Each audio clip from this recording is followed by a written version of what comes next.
Hi, Biosci 101 from spring 2021.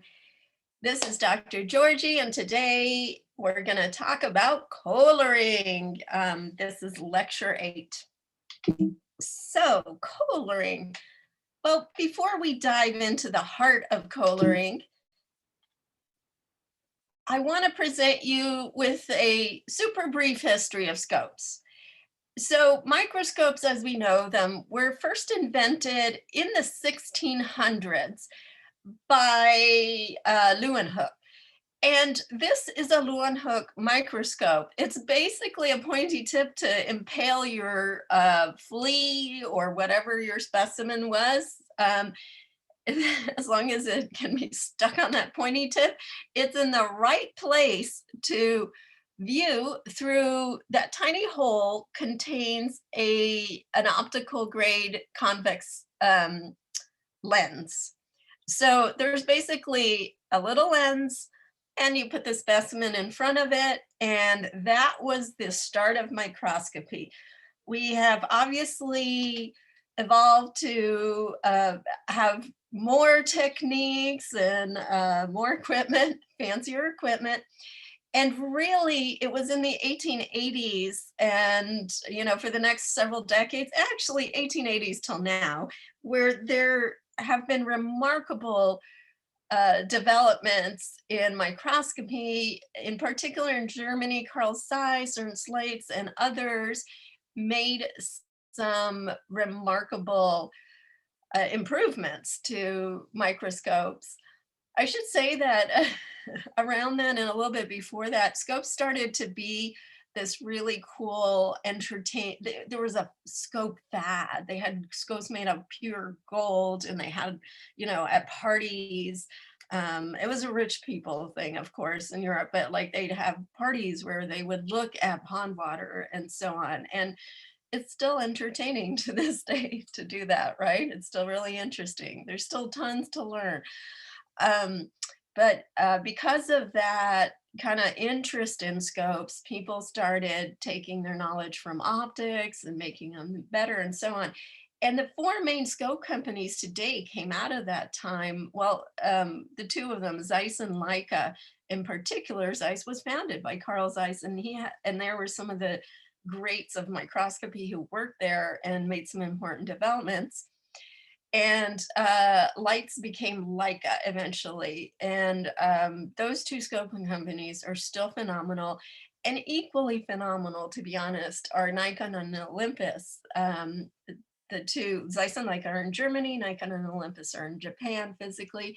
There are other companies, but those are sort of the big four that have always existed. And quite honestly, it's only the more recent renaissance that started maybe in the 90s, but certainly in this millennium, in the last 20 years, that has led to a whole host of other scope companies with lots of great scopes and imaging modalities. But these four are still great and still kind of reigning supreme, if you will. And I highly recommend watching the talk on the Golub collection from the AIM conference for a wonderful overview of the history of scopes. And when we can go back in person to places, the Golub collection is out on display in Berkeley. You can just walk up and see these amazing scopes from several hundred years of making scopes. Okay, so Koehlering. Why is it so important? And in this lecture, you'll understand, I hope, thoroughly what it is. But let's start with why it's so important for you to learn well. As you can see from the words here, it's the number one thing that is wrong with most scopes. So there's, I think I've talked about this before, there's lots of scopes that are just set aside because the person who knows how to use them, gets their PhD and goes onwards, goes somewhere else. And then the scope is just left there abandoned, cruelly abandoned. Scopes like to be used. And nobody knows how to fix it. All they know is when they go up to it, they try to put something on, they just can't get an image, they can't focus, it looks wonky, it just is frustrating. And so they quietly change all their work so that they don't have to use microscopes. Or they desperately call the scope rep who sold it to them 15 years ago. and, if that's the case, the scope rep is really busy and it's going to take a while. There's lots of jobs in scope sales, y'all, because there aren't enough people selling them. And the people selling them tend to basically have to be the scope support from then on, which is why they love our program, because really what this lab that we're talking about that has a scope they can't use needs to do is hire one of you. And then you can come in and the first thing you'll check is whether it's Koehlered, and very likely it's out of Koehler. And then you'll be the hero and it'll take you 15 minutes, but the scope reps tell me they pretend to take an hour because otherwise folks are like, why did I call you out for this? And then they try to teach people how to Koehler and people are like, no, too complicated. It's not complicated, as you will see, but it's a great skill to have. It's a great way to make a first impression, your first day at your internship or at work. Like suddenly you have a magic touch with scopes.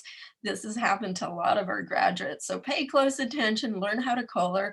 The other reason you need to know how to Koehler is because you need to do it every single time you sit down at a scope. For your session. Like you don't have to do it every hour on the hour or anything like that.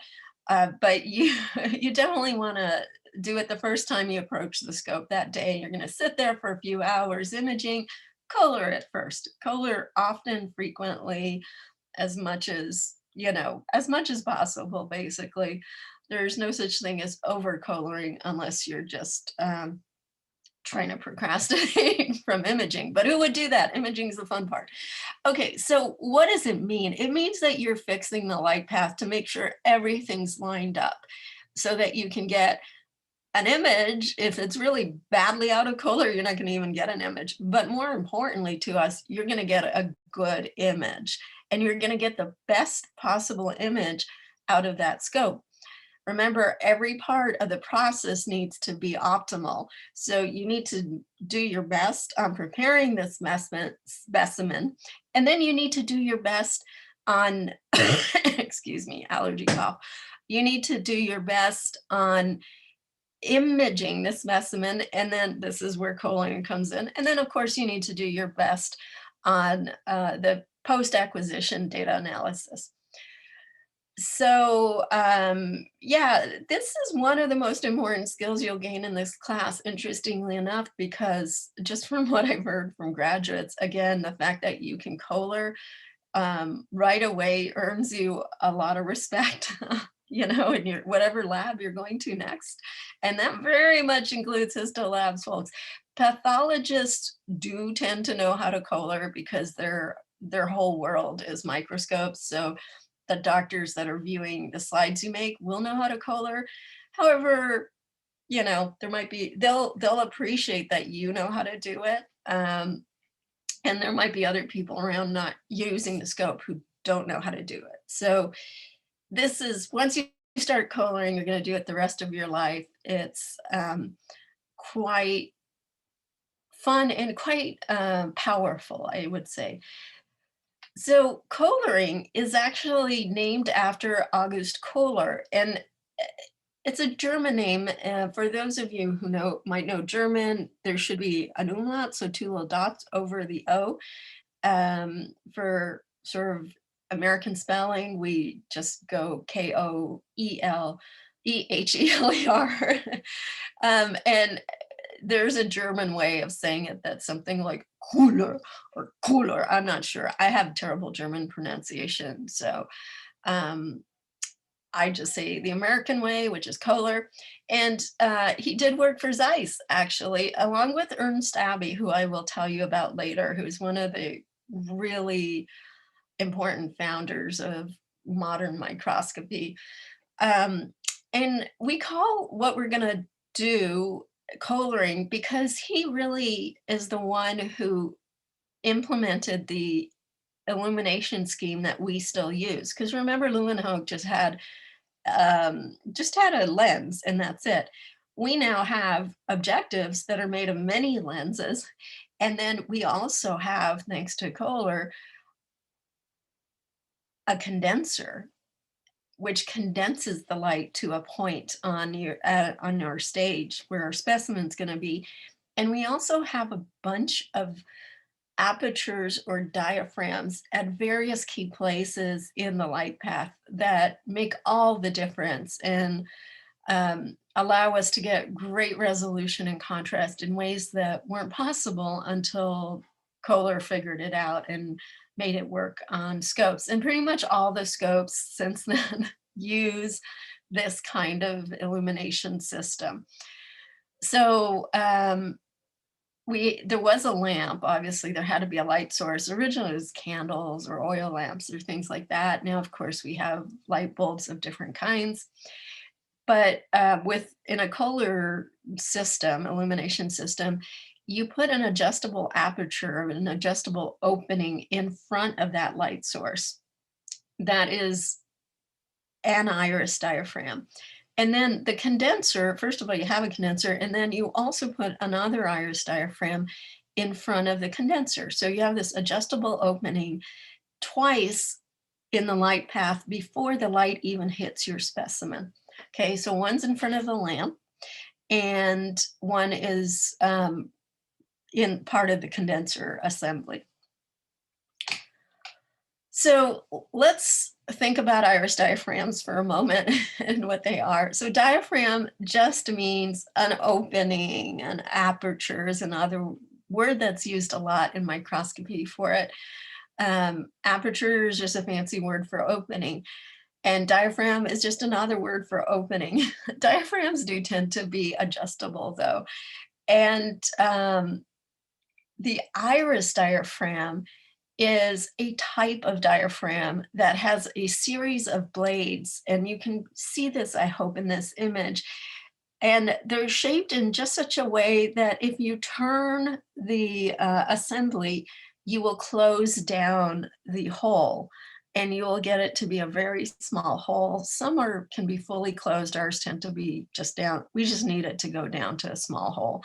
And then if you turn in the opposite direction, everything opens up and you get a bigger hole. You get a big opening. And yeah, this is similar to what your eye does. Although your eye is using muscles, it doesn't have these little leaf blades, but it's very similar in idea. You might have heard the word diaphragm having to do with the diaphragm muscle that is used in breathing, and that's not really an opening.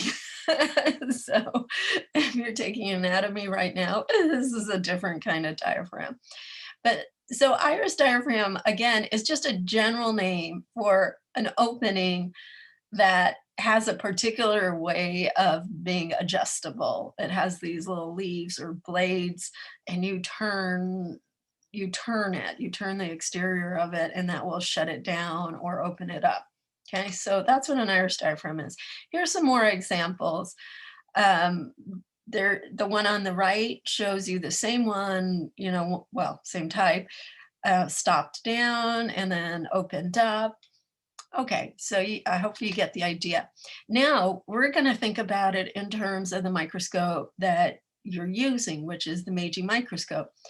And this is the diagram from your manual that you have at home for home use. And the various parts are just the parts that you're going to use to take an image, basically, or to get an image, to use it.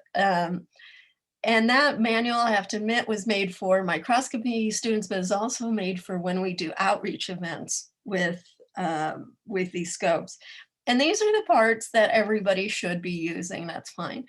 We did not label and on purpose, we did not label the parts of the scope that are for Koehlering because you don't want the general user to touch them, which is probably how they get out of Koehler a lot of times.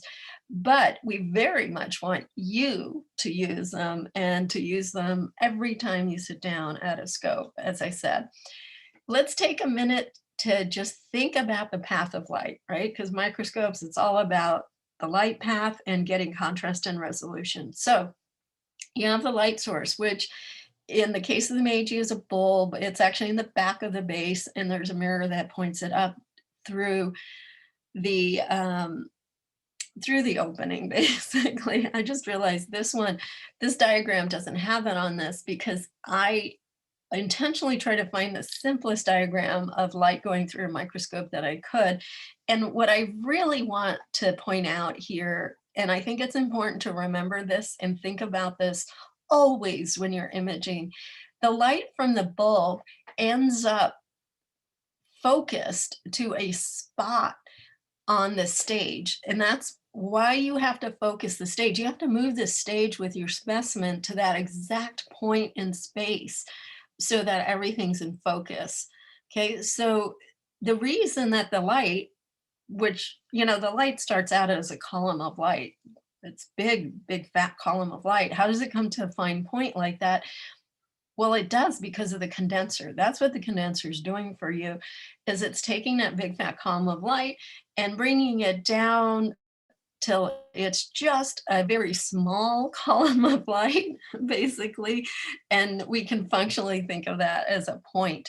And you're going to put your specimen right there. That's called focusing. That's what you're doing when you're focusing your specimen. The light goes through your specimen, gets refracted, diffracted, all sorts of fun things. But generally, the column of light, the way, everything is set up, it's expanding back up. And it's going to be caught, as you can see by this little ray diagram, and it's going to be caught by your objective, which is going to have a series of lenses, more than is shown here, but this is great for just thinking about it. And the image and the light are going to bounce around in the microscope, end up at your eye or at a CCD chip on a camera. Okay, so by the way, this is one of the things I'll show you later on with your scopes. There's a way to see this. You don't have to believe me, which is great. The less you have to believe me, the more you can see for yourself, the better, right? Okay, so we'll do that later on in a few weeks. But coming back to our Meijis, here are the parts for Koehlering. So what I want to show you first is how to Koehler, and then we're going to talk a little bit about the theory behind it. So there's your Meiji scope, and here are the 4 parts that you need to find and use in order to Koehler. The 4 new parts, the parts that we didn't even include on the diagram because we don't really want people touching them who aren't trained. And going from the bottom up, the first is the field stop. So you can see there's, on the Meiji, there's a nice, obvious sort of housing for the light to come through from the base. As I said, I don't know if you can see my little arrow, but the lamp is actually, yeah, it's not even showing up for me, but the lamp is actually in the base in the back. But there's a mirror right below this, right below where I'm pointing to with the field stop. Let's do some annotation.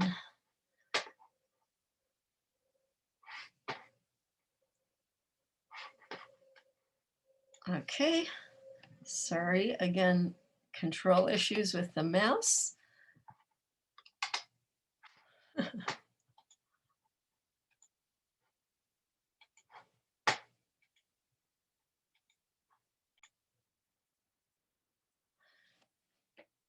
Okay, so going back to it, you see this nice metal housing that the light comes out from the base of your Meiji scope, and that's the start of the column of light.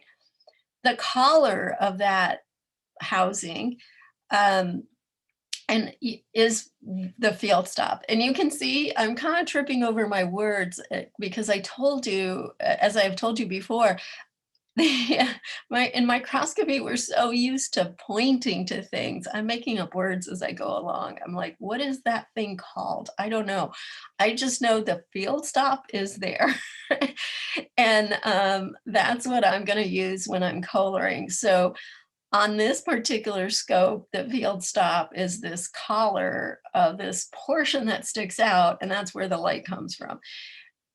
On different scopes, it's in different places, and you may have to hunt around to find it, but you'll know because you'll see that the column of the transmitted light gets narrower, and more importantly, this is something you can see in the oculars.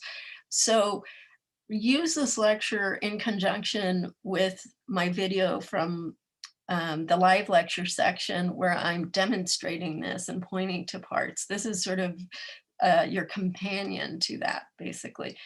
So there's the field stop on the Meiji, right nicely at the base. Again, be gentle. It turns really easily, and you're going to use that for Koehlering. The other part that isn't another part that isn't labeled is the focus knob for the condenser. On this drawing, unfortunately, it's kind of hidden behind the stage controls, but it's back there, and on most scopes, it's on both sides, and it's usually kind of in the back, and it's a small focus. It's just almost all scopes I've seen, it's a smaller knob, and it's a knob. It's not a lever or anything like that. It's sort of in that exact location on most scopes, and it's on both sides usually. Then moving on up, we have my personal favorite, the condenser centering screws. As I told you in the video, it's really fun. It feels like playing a video game. I'm like a little more to the left, 30 degrees, no, this way. It's something that you really want to practice at home because it should get into your hands. And you want to be so intuitive about these scopes that you knock them out of Kohler on purpose the night before, since we're not there to do it for you like we do in lab, and then go to sleep, and then wake up the next day. Hopefully you've forgotten exactly what you did, and then just sit down at the scope and go ahead and Kohler away. You know, just it should be quick. You want to run time trials against yourself, you know, be like, oh, it took me half an hour the first time. By the end of the 5 weeks, I'm down to, you know, a minute or something.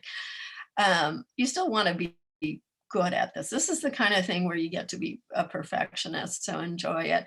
But the condenser centering screws, you really get a feeling for them in your body, and you see where your column of light is, and it's way off, and you're like, I know exactly what to do. That's when you're a pro at Koehlering. And then good news is pretty much every scope I've come across that is Kohlerable has the condenser centering screws in the same place. There are a few scopes that are set up with Kohler illumination, but they have a fixed condenser, often on purpose, because when they made the scope, they're like, people are going to knock this out of alignment and then blame us. So we don't want them to call us. We're just going to fix the condenser in place. So there's a few scopes you might come across. If you don't see the condenser centering screws and a condenser focus, probably the condenser is fixed in place. You can't do anything about it. And that might be a good thing, or it might not, just depends. They still get knocked out, and then they're knocked out of alignment, and then there's very little you can do about it except call the tech, who then has the secret tools to open up the scope. And I say secret tools because they make it so you cannot open it up with a regular screwdriver sometimes. Okay, so coming back to the 4 new parts that are secret Koehlering parts, basically. Last but not least is the iris diaphragm. And really, this ought to be labeled on the regular Meiji manual, but again, people misuse things. So you know never to use any force. And this iris diaphragm is the one that you're going to use constantly for, every image you take, you should be thinking about, where do I want the iris diaphragm to be? And your hand, honestly, as a microscopist, kind of hovers there. It's often there. Like one hand, for me, one hand is writing in my notebook, my right hand, because I'm right-handed, the left hand is hanging around near the iris diaphragm as I'm imaging. I'm just going through and I'm looking. If I'm doing fluorescence, the other hand is, the left hand sometimes is on the shutter, because you need to shutter things when you're doing fluorescence, because the fluorophore bleaches, it gets exhausted and it won't work anymore. So you need to limit your exposure time. But for bright field scopes, my hand is near the iris diaphragm, and I'm just playing around with it and making sure that I've got the best image I can every time, because I automatically am just playing with it, just open, close, middle. Oh, what looks good? Okay. All right, so these are the 4 parts for Koehlering. Again, the field stop, which is the aperture in front of the lamp itself, and it basically narrows the column of light is what it does. And it's just a really handy thing to use for Koehlering, as you will see. The condenser focus knob moves the condenser physically up and down, and you're going to want it to be in focus. It's going to be near the stage itself. The condenser centering screws are right there for you to use. Notice the behind the centering screw on the right on the Meiji's, there's another identical screw. That's the one I said don't touch because the whole assembly will fall out. Or if you use it, be sure you're ready to catch the assembly because it literally falls out.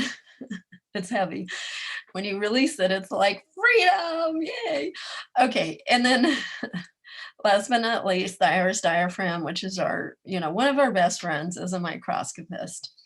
So field stop, condenser focus, condenser centering screws, iris diaphragm. These are the new parts that you need to know and use for Koehlering.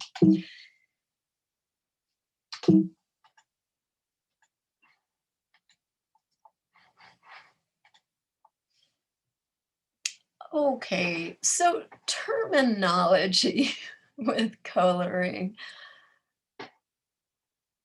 This is particularly fun when it comes to Koehlering and might win the prize for most names used randomly by different people. Someday a linguist is going to study microscopy terminology and either make some great breakthrough or give up in despair. So again, my idea is because we all point at things that when we're forced to make up a name for something, we come up with random things. And so there's just a lot of different names for these parts that I just showed you. So I'm calling it field stop just to keep it simple, and because I think that is my favorite way of calling it. Field stop is the aperture that is in front of the lamp. That's the main thing. That kind of aperture is a iris diaphragm. So you can also call it a field iris diaphragm. You can also call it a field aperture. You can also call it a lamp diaphragm. Oh, you can call it a lamp iris diaphragm. I didn't even bother writing that because I thought this was enough. You can, of course, call it a field diaphragm. These are, I sort of do an informal survey over every so often. I read things, I listen to talks, and these are the most commonly used names. Again, they're all correct. They're all the same exact thing. Stop, I think, is a term for something you can stop down. So it's really like saying field aperture, field stop, same thing. And field iris diaphragm, it's the type of stop, it's the type of aperture. So, and lamp is actually more descriptive. Nobody says lamp stop. I don't know why, but they don't, unless we all start saying it, and then it will be its own cultural thing. So again, field diaphragm, field stop, field aperture, field iris diaphragm, lamp diaphragm, all the same exact thing. The important thing to know is that what you're doing is closing down the column of light, and it's connected to the lamp. It's in front of the lamp. Then there's the iris diaphragm, the other iris diaphragm, the one that's right in front of the condenser, and it's part of the whole condenser assembly. The condenser is a lens, by the way. Again, that's how the magic of optics. It's a convex lens, and but there's an iris diaphragm in front of that. So there's the iris diaphragm in front of the light source, and then there's the iris diaphragm in front of the condenser lens, the one that is bringing the light to a point where your specimen is going to be. So this second iris diaphragm in the light path, it has many names too, of course, why not? Generally, the word condenser is in there somewhere, but not always. So we have condenser aperture, aperture diaphragm, which is kind of silly. That's a hole for the hole, but whatever, a closable hole for the hole, but people do call it that. Condenser diaphragm, well, that makes sense. Aperture iris diaphragm, that's just silly, but a lot of people use it. I didn't even put it up there, but obviously condenser iris diaphragm. I feel like that should be its formal name. Like there should be the field iris diaphragm or the lamp iris diaphragm and then the condenser iris diaphragm. That's the truth of what they are. But language doesn't work that way. These are the more commonly used names. So for this second iris diaphragm, we've got condenser aperture, aperture diaphragm, condenser diaphragm, aperture iris diaphragm as their formal names, as the formal name for that one possible iris diaphragm that you will find in the condenser assembly. Now, these are the names I find more like in talks and in writing when people are being formal. In truth, and this is, I gotta say, this is common in labs. Often things have formal names and then the things people actually say in lab, like when they're just talking. So for the second condenser iris diaphragm, in reality, in truth, in lab, in practice, everybody I've ever met just calls it iris diaphragm. In other words, it's the iris diaphragm, if you will. They don't say the iris diaphragm, they just say iris diaphragm. Technically, there's two of them, as you just learned. But if somebody says iris diaphragm, they mean the one in front of the condenser, not the one in front of the lamp. Why is that? Well, I'm speculating that that's because the one in front of the lamp, we only use when we're Koehlering. So we just use it once in a blue moon. The one that's in front of the condenser, we're using constantly each image. You might, like I said, my hand's hovering there. So to me as a microscopist, that's the iris diaphragm I'm obsessed with. It's the one I think about. If you tell me iris diaphragm, I'm like, oh yeah, the one that I use all the time. So anyway, this is the way the jargon falls. Okay, so now that we know there's a lot of names, let's look and see what these diaphragms do. So the field diaphragm or the field stop or, you know, any of its other names, like I said, it just affects the width of the beam of light. And it's subtle. Like if you, once you get really into bright field microscopy and various bright field techniques, there are subtleties to it. To be honest, I think it was way more important on the old scopes when things weren't as good and weren't as aligned. But it can affect contrast. From our point of view, if it's way wonky, if something's happened, it can affect contrast. It's a part you don't really worry about a lot. It anything it does is subtle and so on. So it doesn't really affect resolution, intensity of the illumination or numerical aperture, which we haven't gotten to, but store that for later. It's really important for resolution. What it does is affect the width of the beam of the light. Why we use it in Koehlering is it is just handy because if we close it down when we're looking through the oculars or on our screen, we can see what's going on. We can see that it's closed down. So it's just a handy dandy thing that is in the right place for us to use. Okay, so I think this gets very confusing to people because you're not actually affecting the beam of light, the placement of the beam of light. You're just using this because it's handy. It's lovely. It just works. It's easy to use. It's there and it works. The condenser iris diaphragm, on the other hand, is something that really affects your image, hugely affects it. Now, sometimes you can't quite see what it's doing, but if we look at the math and the physics, we know that even if our eyes can't pick up on what's happening, we know there's important effects on the image. Now, sometimes your image is just, it's so good that the iris diaphragm isn't going to really make it that much better. A lot of times, though, your image really needs help from the iris diaphragm. And I apologize, I should have written iris diaphragm on this slide. I'm just realizing. So the condenser diaphragm, which is also colloquially just, you know, amongst us microscopists known as iris diaphragm, because it's the one we obsess about. When it's fully closed, you've increased your contrast. This is not a contrast stretch, right? Which is a manipulation of the digital image. This is a real life, the actual image has more contrast in it. When it's fully open, you have the most resolution. You can't have both. This is heartbreaking, but it's physics and it's deep, and there's people haven't found a way around it yet. Basically, you have to choose. It's a trade-off. Do you want your max resolution or your max contrast? Which one do you want?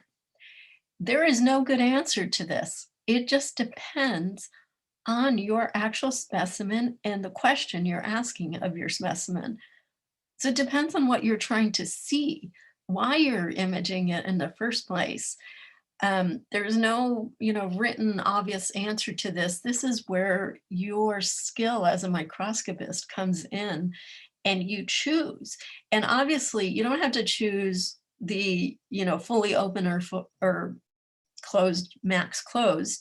You can choose somewhere in between. A lot of people say just go for 75% open because you're getting some contrast and some, a lot of resolution if you're unsure about it. I tend to be such a fan of resolution. I leave it open unless I feel like I need contrast, but I always check, always check. It just takes a second.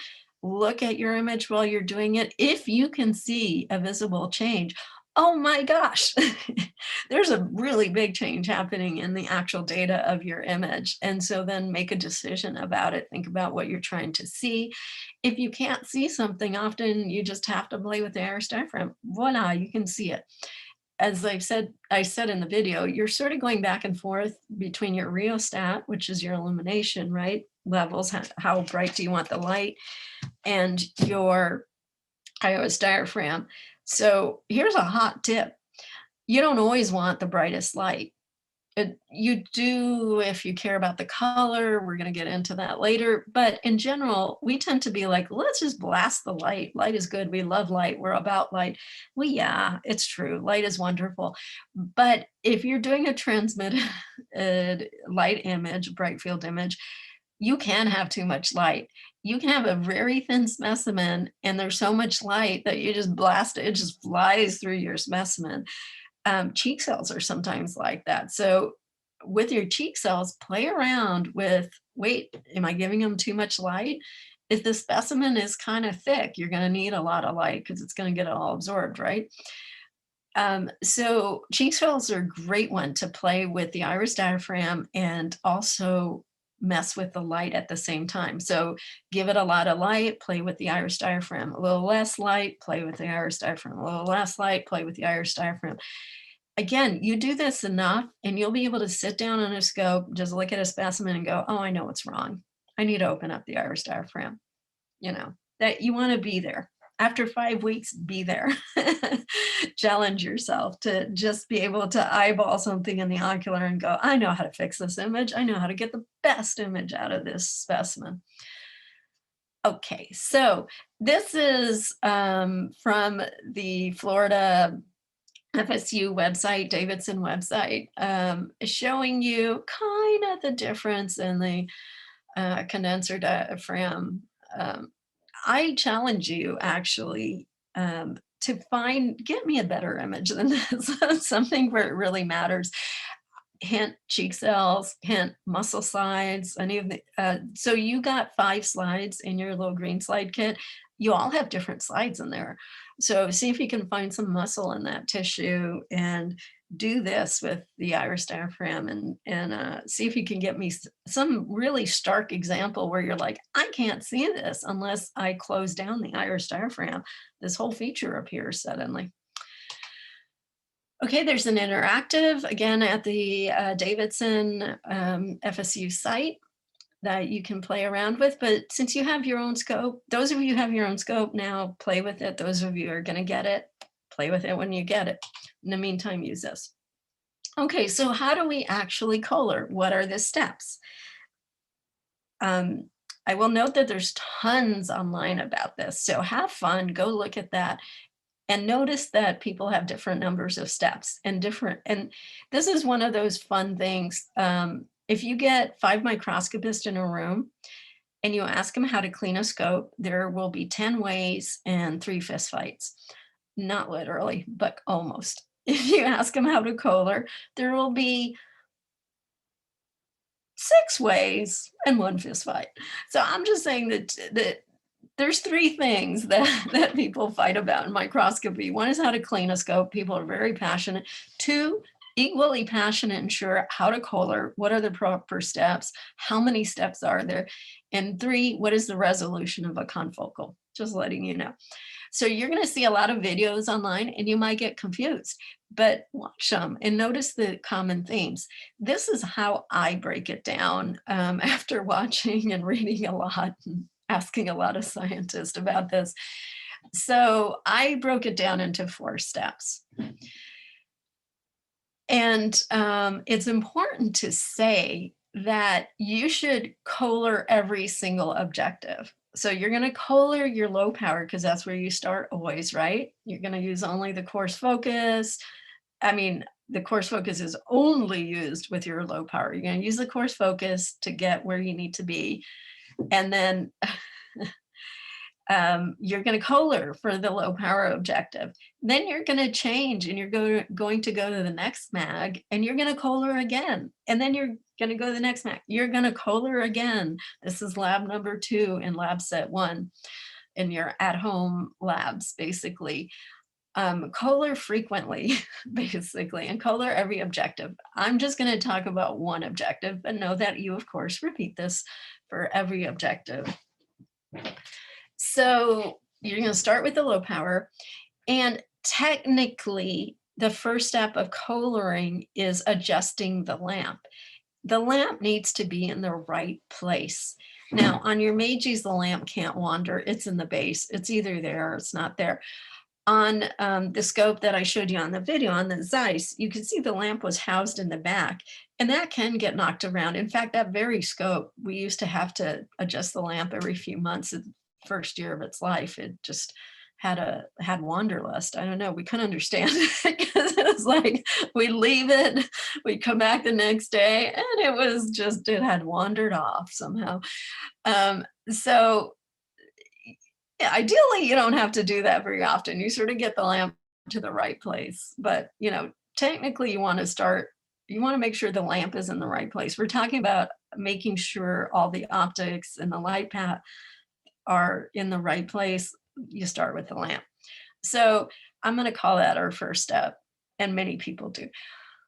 Second step is get the stage in the right place. So to do that, you actually have a specimen and you focus on it. Again, coarse focus, 4x, then fine focus.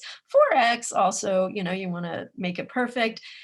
And then, of course, fine focus only for everything after that, for your 10x, your 20x, your 40x, your 63x, your 100x oil, only fine focus. Since we're just talking about Koehlering your 4x, your low power, we're going to just focus on that using the coarse focus and a little bit of the fine focus. And we're good. You have to do this because you can't Koehler if the stage isn't in the right place. And don't believe me, again, go ahead and do it. It's very fun. Put the stage in the wrong place and then try to do the rest of Koehlering, and good luck. Hopefully you won't be able to do it. And if you are able to, let me know, because I'll have to figure out what went wrong. So the stage needs to be pretty much in the right Z plane. Now, this is the heart of Koehlering. I feel like now we're really starting Koehlering. We were sort of setting everything up to make sure we could Koehler. Yeah, it's step C, but really this is the big part, the heart of it. So now make sure the condenser is in the right place. And the condenser, even more than the lamp, loves to just walk around for whatever reasons of its own. And I think sometimes it's just random people don't know what they're doing touching the condenser. So focus and center it. And you're going to use the field stop to help you do this. And the pay dirt is that you're going to have an evenly illuminated specimen. You want the same amount of light coming from the same angle on your entire field of view in your specimen. You want it to be nice and even, not coming off from an angle or something like that. That's epi-illumination or oblique illumination, which, by the way, another trick to try at home. We're going to go through that later. But that's sort of a fancy spin on things. For your basic, yes, this is a great transmitted light, bright field image, you want to start with some really even illumination. And you're going to only be able to do that if the condenser is where it needs to be. Last, and certainly not least, is step D, adjust the iris diaphragm. As I've said, you can get more contrast at the expense of resolution, or more resolution at the expense of contrast. Microscopy has a lot of trade-offs in it. Your Meiji lab actually will take you through some more of those trade-offs. And so like life, microscopy is a lot of choices, and you just need to choose depending on your specimen. So let's go into a little bit more detail about how exactly we do each of these steps. So again, reiterating, because it's so important, start with low power. Always start with low power. Gives you the largest field of view, and you can't crash the objective. And then it's just easier to do everything, including Koehlering. If your condenser's way off and you start at high power, you may never find the condenser again. So start at low power. Always start at low power. Anything you do, go through your lowest power objective, which is usually the 4X with a nice red band. Most modern scopes are parafocal, which means that if your one objective is in focus, the others are too.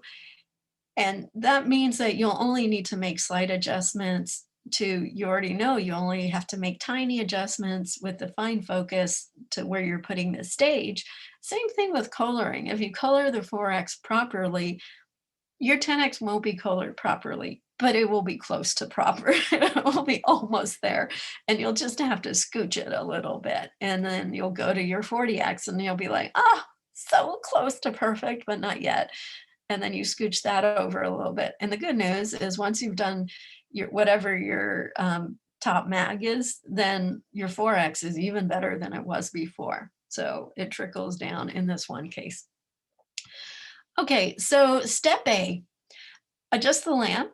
As I've said, it shouldn't be done very often. Otherwise, there's something up with the scope. That Zeiss that wandered around, we finally figured out it was so hot, it was cracking a part. There's a little diffuser lens that's in front of it, and that was causing things to get out of tilt. So often the lamp housing has knobs to use if the lamp is movable.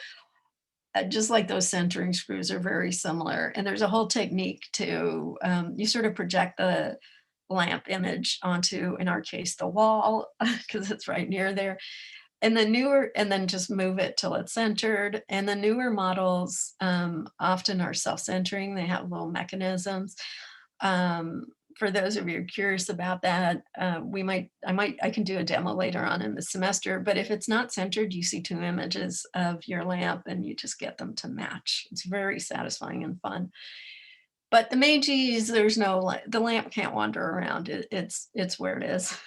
So you don't have to worry about this, but I just want you to know because you want to be able to do this on all scopes. Okay, part B, focus on the specimen. So put something on there, put a slide on there to make sure that the stage is in the right Z plane. Okay, so that's setting the stage where it needs to be. After that, here comes one of those things that microscopists love, have very much fun disagreeing about. By the way, scientists, I think I've said this before, we love arguing. It's all friendly, mostly.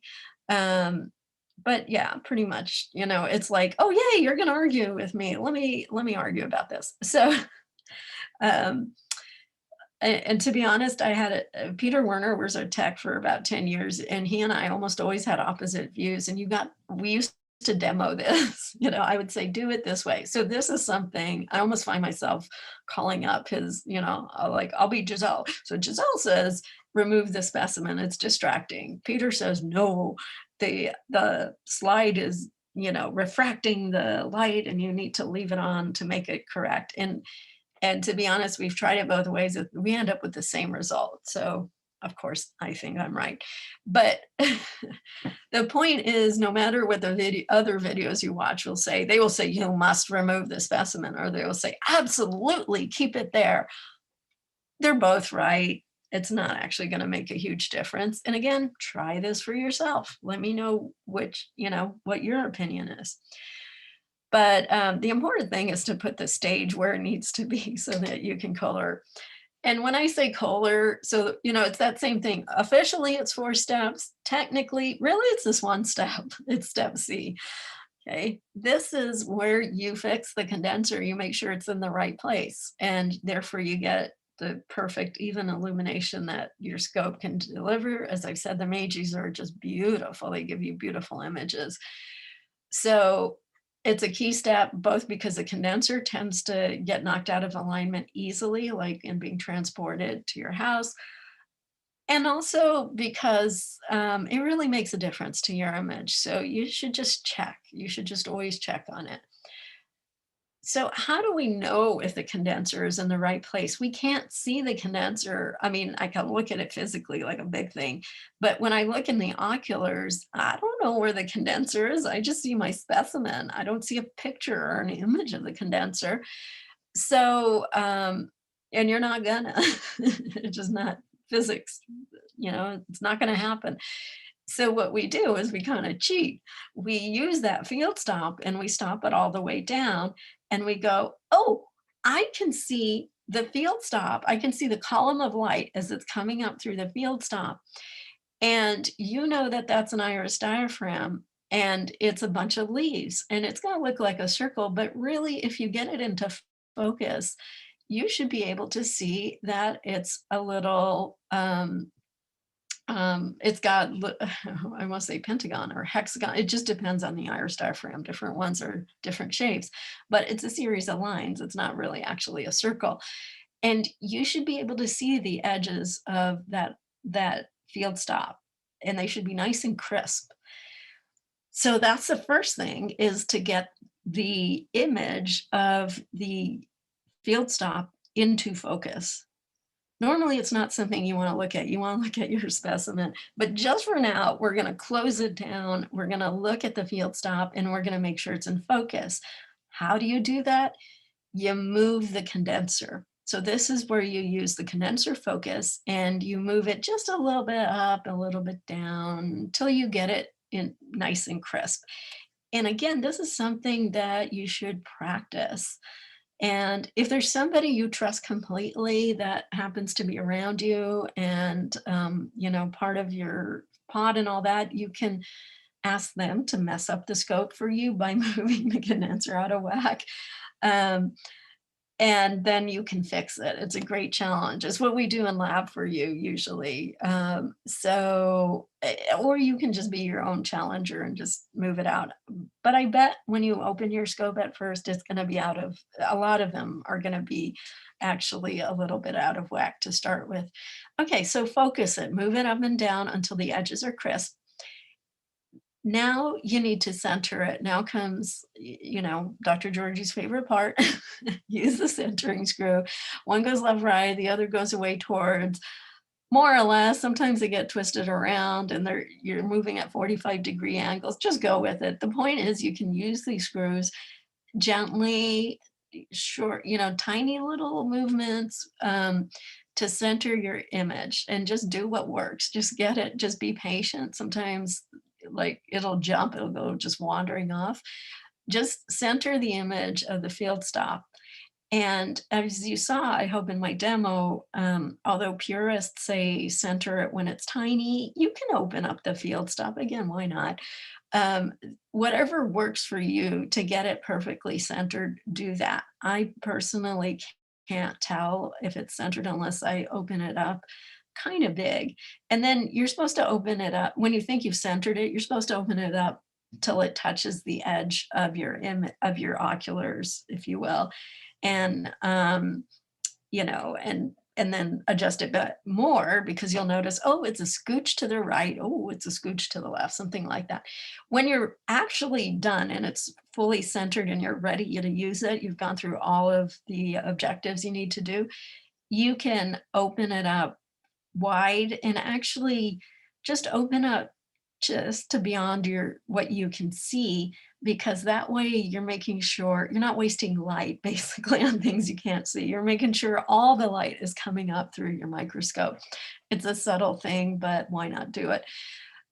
So you don't necessarily need to open it up fully if you're like at 4x or 10x. Again, play around with this, get used to this, get to the point where you re-listen to this lecture or watch the video and you're like, oh my God, that's so basic. Okay, that's where you want to be. Then you know it. And your mastery is going to be doing a video to teach somebody this. So um, again, this is where you want to get super comfortable with Koehlering. As you saw in my demo video, when you use a digital scope, you can color on the screen if you prefer. Again, purists will argue, no, it's kind of off. It's not really perfect. You should do it in the oculars. To be honest, I tend to do it in the oculars, maybe just out of habit. I sort of feel that way too. But then I'm torn because if you're using a digital scope, you're going to use the image that's on the screen anyway. So why not color for it? It can be a tiny bit different, hardly noticeable. Either way, it's probably good. Okay, so last and not least is step D, which is adjust the iris diaphragm, the one and only, also known as condenser iris diaphragm, but the one that we love because it can suddenly make everything visible. Like suddenly, you're looking at your cheek cells, you're like, there's no cheek cells there. And then you stop down the iris diaphragm, you're like, wow, my cheek cells are so gorgeous, actually. Okay. So this is for unstained cheek cells, I gotta say, in particular, if you try them out unstained, they're hard to see. They're thin and they have almost no contrast. So then you'll realize, oh my gosh, the iris diaphragm is the best thing ever. So you're going to play. So technically this is adjusting the light and making sure you got the light right on your scope. And so it is part of Koehlering, but it's also part of what you're doing constantly when you're imaging. Open, you get the most resolution. Closed, you get the most contrast. If you have the most resolution, you have less contrast. If you have the most contrast, you have less resolution. It's a trade-off. And as you know from the beginning of this course, a scope is all about resolution and contrast. That's what it's doing for us. It's making the invisible be visible. It's giving us images because it's doing its physics magic and optics magic to get, well, not magic, but anyway, it's doing what it does to give us contrast and resolution. Yay! Wait, you're telling me I have to choose? Yes, you have to choose. But you can have some of both, set it in the middle.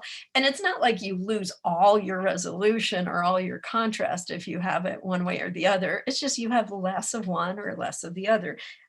You can't have the most contrast and the most resolution at the same time, not in a bright field scope, not for transmitted light microscopy. It's just not possible unless you invent a solution which will win you the Nobel Prize, in which case, way to go. All right, so that was a lot of words, a lot of info, pair it with the video, a lot of video time. This is because you're going to be a really great microscopist, not a button pusher, right? But I want to bring it back to the core of what we're talking about. The core of it is just put the condenser in the right place. That's what Koehlering is. So keep that in your head, because 10 years from now, if you've been so unlucky as to not have to Koehler a scope again after this class, unlucky in that, lucky in that you're maybe, doing, you're a histotech and you're earning 100 grand a year and having the time of your life, but someone else is taking care of the scopes. So I'm not saying unlucky overall, just in this one thing. If you haven't come near a scope, I'm so sorry. But remember this one thing, and somebody says, can the scope is not working, and you're like, oh, I know, I was taught. What was it? What was that called? What was that called? Some German thing. Um, just remember, and oh, there were steps and there were videos and there were disputes about the order that, well, not the order, but the number of steps and how should we call it? What was it? It's so complicated. No, it's not complicated. Just remember, put the condenser in the right place.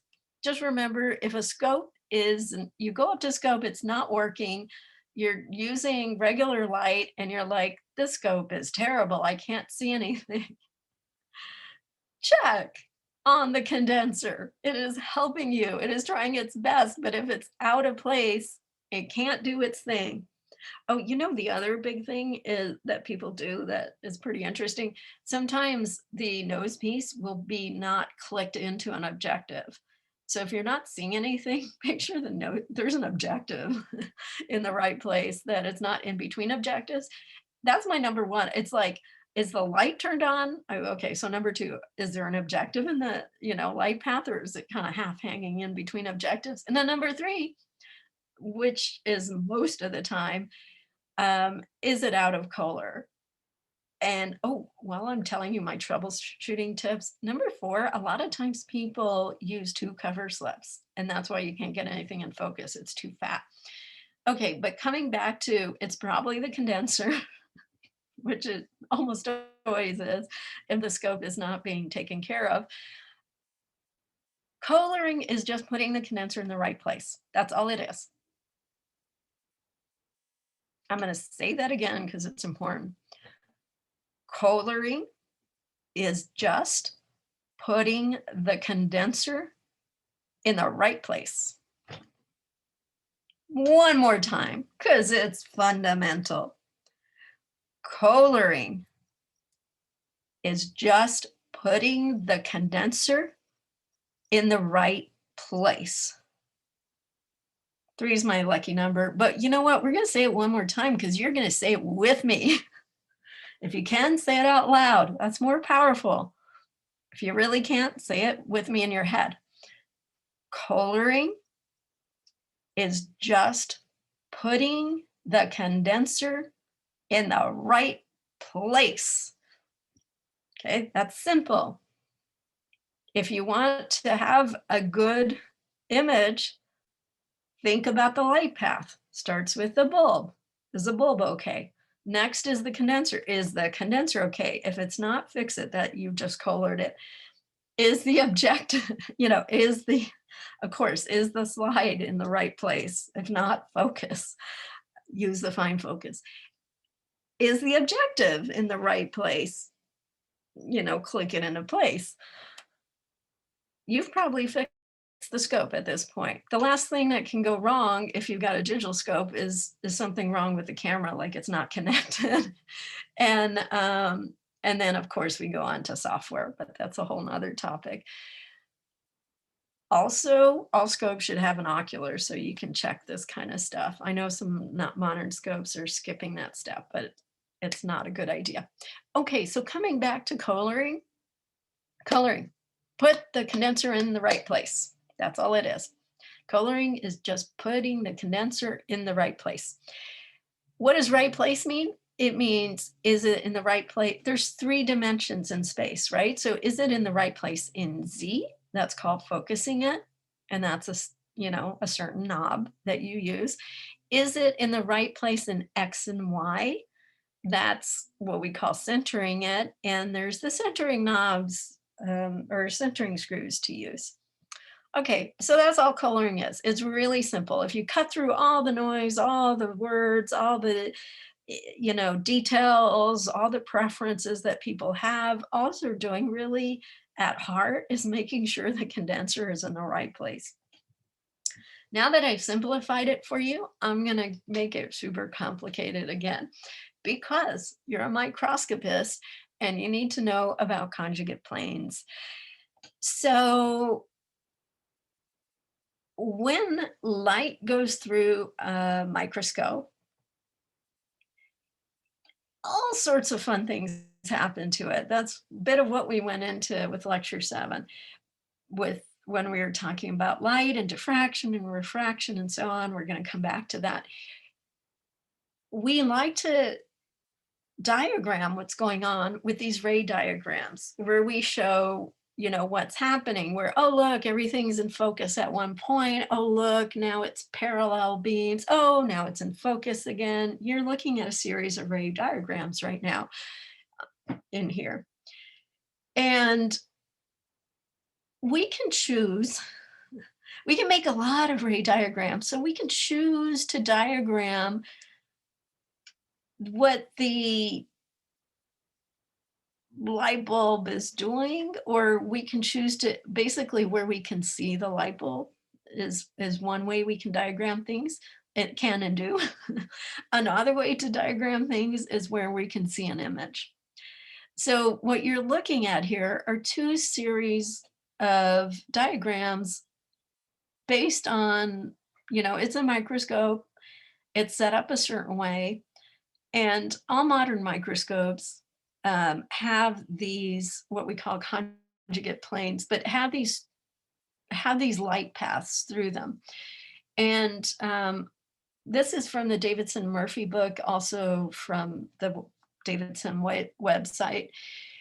So the light path on the left is a light path that we call the illumination light path, because if you look at it, it is where you can actually get an image of the light bulb itself. Now, you're probably thinking, I don't want to see the light bulb, I want to see the specimen. And yes, you mostly want to see the specimen, but sometimes you want to look at the light bulb. For instance, if you were in step A, your light bulb was out of whack and you need to get it back into where it needs to be. And there's other things. This whole, knowing this info that I'm telling you now is all about troubleshooting scopes. Because if you know where things are and where you can see them and what they do, then you can troubleshoot them. So understanding conjugate planes is about understanding how to troubleshoot a scope. So sometimes you do need to see the image of the light bulb itself. When you're looking at your specimen's image, you're not going to be able to see the light bulb. You're going to see the specimen itself, and the light is going to look like just a lot of even illumination, right? That was the whole point of Koehlering. But in truth, most lights that we're using, this is changing, but still a lot of the lights that we're using actually are a little coil, as is shown on this diagram. And in old scopes that were really out of whack or different illumination types, you could see actually like a little, you could see both basically. And so if it shows up on your while you're imaging, then you know you're in trouble. It won't happen in the Meiji's actually. And in the Meiji's, it's more like a regular bulb. It's a very short little filament. But it's important to know that there are different light paths and that there is a way to actually see the light bulb. And I'm going to show you that about week 3. I'm going to show you on your Meiji's how you can look at it. So, I'm just trying to create some suspense here. So I'm not going to tell you yet, but there's a lot that you can diagnose about what's wrong or right with your scope by looking at that image of your bulb. So we're just going to leave it there. That's the, tracing on the left here in the red is where that image of your bulb comes into, like you can see it, it's in focus. So that's called the illumination light path. Same microscope, there's lots happening with the light. There's other ways in which the rays are converging, the kind of way I told you before, where the rays of light are going through the condenser and then focusing onto your stage and your specimen, and then you get an image of your specimen because the bulbs are focused, everything's in focus, it's great. The light goes through your specimen and then it gets collected by the objective, and then an image gets formed right where you're gonna put your eyeball. Remember I told you not to stick it right up to the scope? This is showing you why. You need to sort of be back off a little bit in space or put the camera just in the right place. You can't put the camera anywhere or your eye anywhere. You've got to put it right up to where the image is being formed as this image forming light path shows you. Um, so why are these called conjugate planes? For each of these possible light paths that are, so both of these are happening, we're just looking at different aspects of the light. For each of them, something happens that that are conjugate planes. Basically, let's look over on the right. Let's look at the yellow light path, which is where your specimen is going to be visible. There's an image of your specimen formed right at your specimen. That image is then formed again in the middle of your scope and you never see that. But it's good to know it's there. And then that image is formed again on your eyeball, basically on your retina. Notice where the light path pinches, right? And it comes into focus. And there's actually 4 times. It's also actually in focus down below in the base of your scope, basically. It's not useful to us, but that's a fact that that it's there too.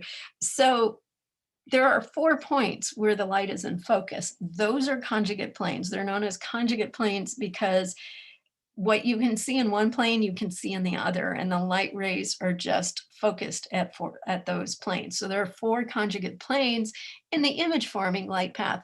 If we look to the left, the red light path, this is just a color for drawing. It's, it's regular light. Obviously, it's not just red light, but the light path drawn in red, the illumination light path, also has 4 points where the light rays come to a focus.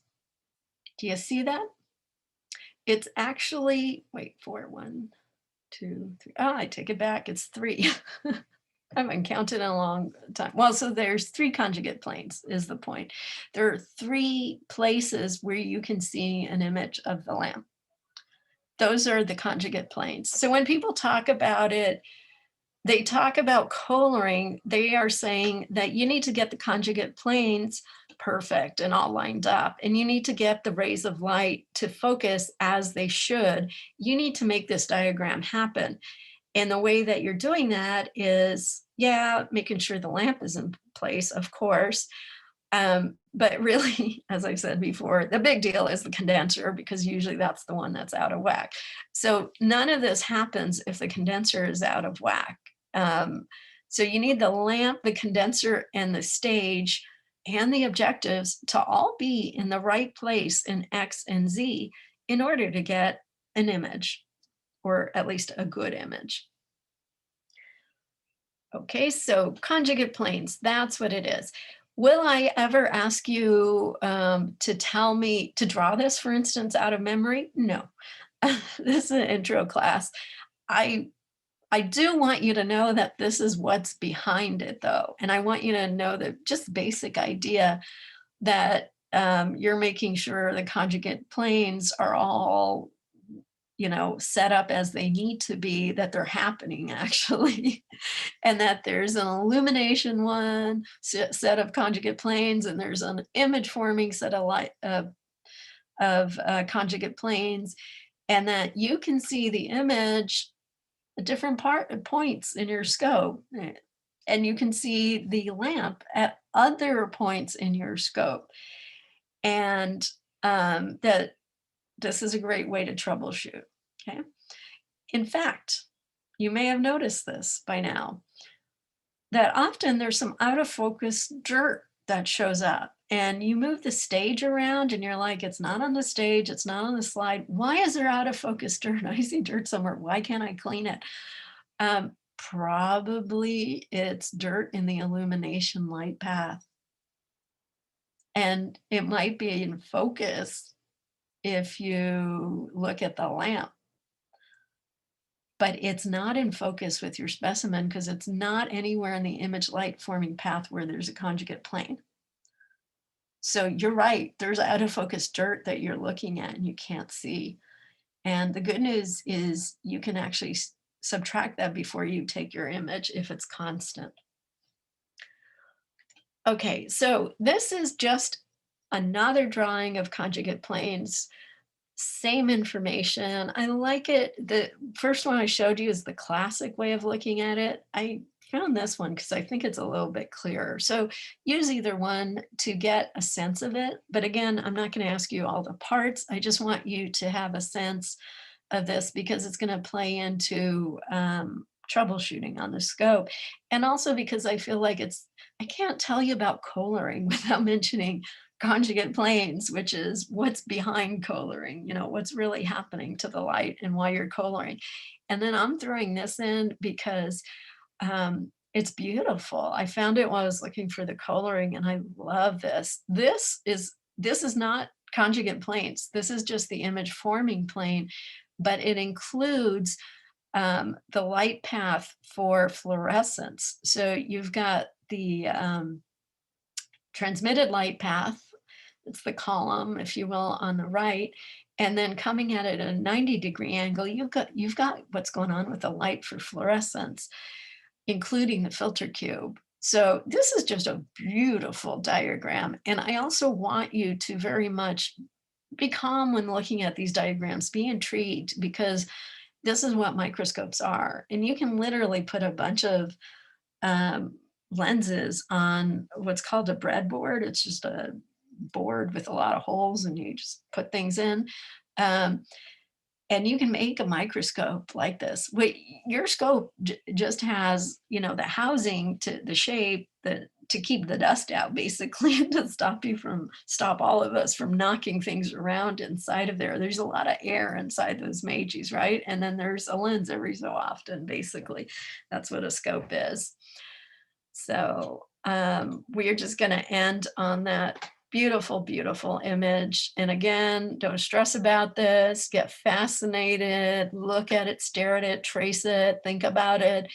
I am not going to quiz you or give you like this diagram with something out of whack or something like that. But to be honest, that's what you're doing when you're troubleshooting a scope, is you're moving these parts around and then just trying to figure it out. So have fun with Koehlering. Here, we'll end on conjugate planes. Let's go back to the classic. Have fun with Koehlering, and remember that Koehlering is just putting the condenser in the right place.